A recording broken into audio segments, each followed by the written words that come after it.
আজ আমি আপনাদের দারুণ স্বাদের ঝালপোয়া বানানো দেখাবো। এইভাবে একবার ঝালপোয়ার রেসিপিটা বাড়িতে বানিয়ে দেখতে পারেন। ওপরটা একটু মুচমুচে হয়, খেতে কিন্তু বেশ ভালো লাগে। রেসিপিটা শেষ পর্যন্ত দেখার অনুরোধ রইল।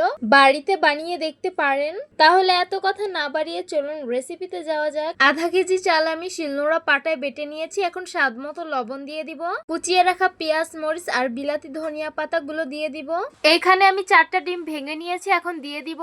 তারপর সব উপকরণগুলো একটি চামচের সাহায্যে খুব ভালোভাবে মিক্স করে নিতে হবে। তবে আগে থেকে কোনো পানি দেওয়া যাবে না। ডিমটা ভালোভাবে মিক্স হলে কিন্তু অনেকটাই পাতলা হয়ে যাবে। ডিমটা ভালোভাবে মিক্স হওয়ার কারণে কিন্তু অনেকটাই পাতলা হয়ে গেছে, দেখতেই পারছেন। আমাদের এখানে কিন্তু একটু পানি লাগবে। এখন আমি সামান্য পানি দিয়ে দিব।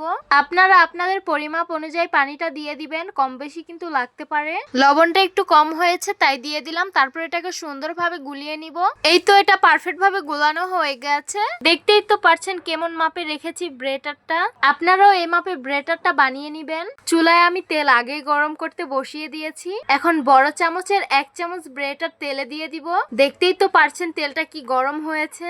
ব্রেটারটা কিন্তু নিচে পড়ে ওপরে কিন্তু ভেসে উঠবে, দেখতেই পারছেন। এটা হালকা জালে করতে হবে, না হলে উপরটা হয়ে যাবে, ভিতরটা কিন্তু কাঁচাই থেকে যাবে। তারপর একটু নেড়েচেড়ে উল্টে পাল্টে ভেজে নিতে হবে। দেখতেই তো পারছেন কি সুন্দর ফুলেছে। তবে আপনারা বড় ফ্রাই প্যানে 2-3টে করে ভাজতে পারবেন। এই তো দেখতেই পারছেন এটা কিন্তু ভাজা হয়ে গেছে। এখন একটি স্ট্যান্ডার ছাঁকনির সাহায্যে তেলটা ঝরিয়ে উঠিয়ে নিব। আর একইভাবে আমি সবগুলো ঝালপোয়া ভেজে নিব। ব্যাস, গরম গরম তৈরি হয়ে গেল ঝালপোয়া। দেখতেই তো পারছেন কত বেশি লোভনীয় হয়েছে। ওপরটা কিন্তু মুচমুচে থাকবে আর ভিতরটা কিন্তু একদম নরম সফট থাকবে।